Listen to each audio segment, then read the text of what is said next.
Youglandeuse, Youglandeur, voilà la deuxième vidéo. Et je me dois de vous remercier du fond du cœur.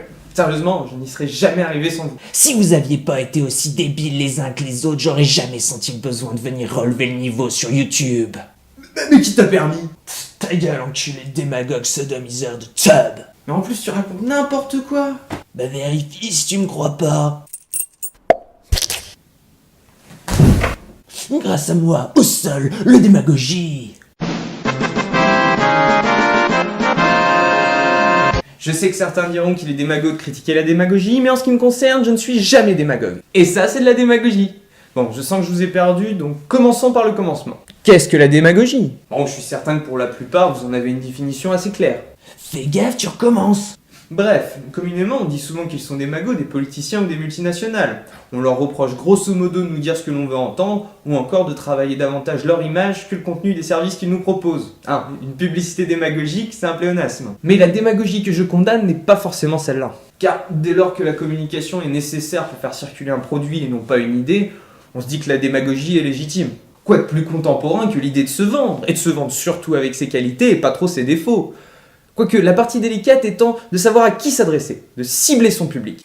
D'ailleurs, la face du monde en eût été changée si certains génies n'avaient pas eu la fibre capitaliste, mondialiste. Nein, puisque je vous dis que E égale MC2, pourquoi vous ne me croyez pas? Et si ça se trouve, on aurait eu Los Angeles à la place d'Hiroshima et Détroit à la place de Nagasaki. Tu rends compte toutes les séries et les films qu'on aurait loupés? Puis bon bah, on peut pas vraiment savoir ce qu'on aurait eu à la place.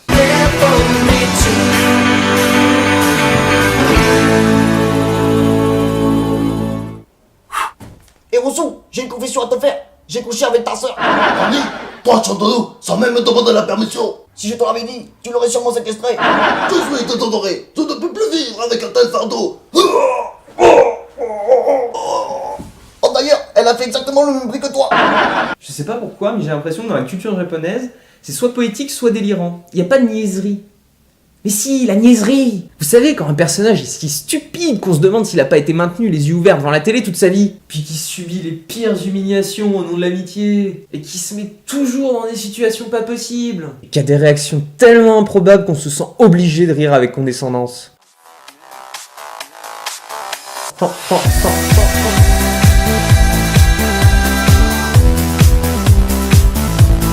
Ah, c'est tellement bon de se plaindre. Mais revenons-en à notre sujet avec un petit jingle qui me sera très utile vu ma forte propension à la digression.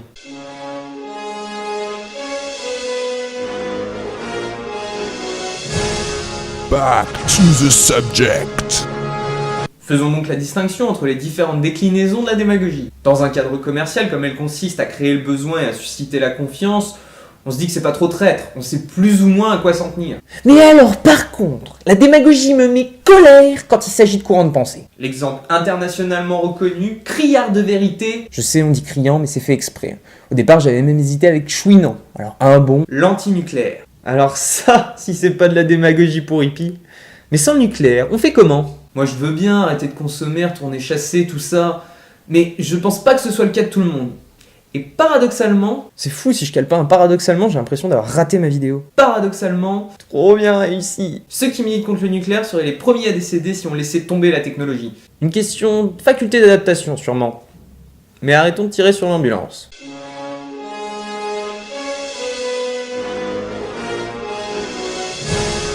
Back to the subject. Donc lorsqu'il s'agit de promouvoir des produits culturels ou non, la démagogie ne me dérange pas. Au contraire, la vulgarisation et la sensibilisation du public est un art que l'on devrait tous mettre à profit. Par contre, en politique, faut pas déconner, ça nous affecte tous. Alors tant qu'à nous prendre pour des cons, autant nous le dire franchement. La politique c'est compliqué, c'est pas à la portée du connard moyen, donc vous nous laissez faire et tranquille. Là, moi je dis banco. Pourquoi les cheveux longs? En fait, je vise un électorat jeune, ils sont souvent séduits par le fait de bazarder leurs responsabilités. Bon, faut que je vous laisse. Malheureusement, ce genre de discours n'est pas très éligible. Non, d'ailleurs, que les politiciens se mouillent pas, ça va, on connaît. Mais pour les autres, provoquez, bon Dieu, soyez subtils. Vous aurez la légumisation de la jeunesse sur les bras, je vous le dis. Alors si à l'inverse, vous leur servez des Teletubbies démagos. Le monde il est bien, le monde il est beau. La vie c'est pas dur, y'a qu'à se pencher pour se faire... Non mais oh, vous êtes en train d'émousser les griffes mentales de nos chères petites têtes blondes, attention. L'humanité se doit d'élever le niveau intellectuel toujours plus haut, même dans le débile.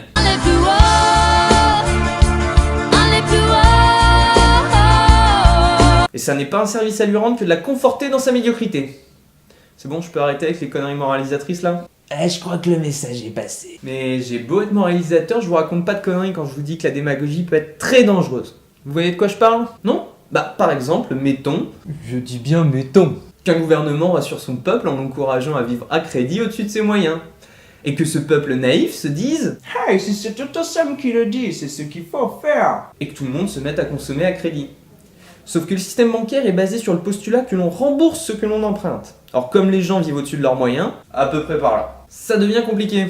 Dans le même temps, la demande grimpe, l'offre stagne, boum l'inflation, et on fait des crédits encore plus irremboursables. Irremboursables, il y a un mot pour ça ? Bref, tu rajoutes à ça des traders très compétents dans l'extorsion de biens publics et hop ! Bienvenue au 21e siècle. N'empêche, on a quand même de la chance que nos dirigeants ne nous poussent pas à la consommation. Ou alors ils sont tellement mauvais qu'on les écoute même plus. Va savoir. Hey! Eh tiens, salut vieux du podcast, ça vient bien ? Dis donc, c'était mieux, hein? C'était pas trop narcissique cet épisode. Ah ouais, t'as raison, faut que je remédie à ça ? Voyons, c'était pas ce que je voulais dire, mais... Oh, et puis merde. Je conclurai donc en précisant que je ne peux pas être démago. Car oui, si on se réfère à l'étymologie du mot, je ne guide pas le peuple, hein, ça c'est le boulot des multinationales. Travail, consomme, travail, consomme. Et de deux, tout simplement parce que je suis un peu un branleur. À gauche, à droite, c'est parti là. Il drague, il branche, toi-même tu sais pourquoi. Ouais. Qu'on finit sous les ponts, toi et moi. C'est pour ça qu'on vote pour cette partie-là. Changeons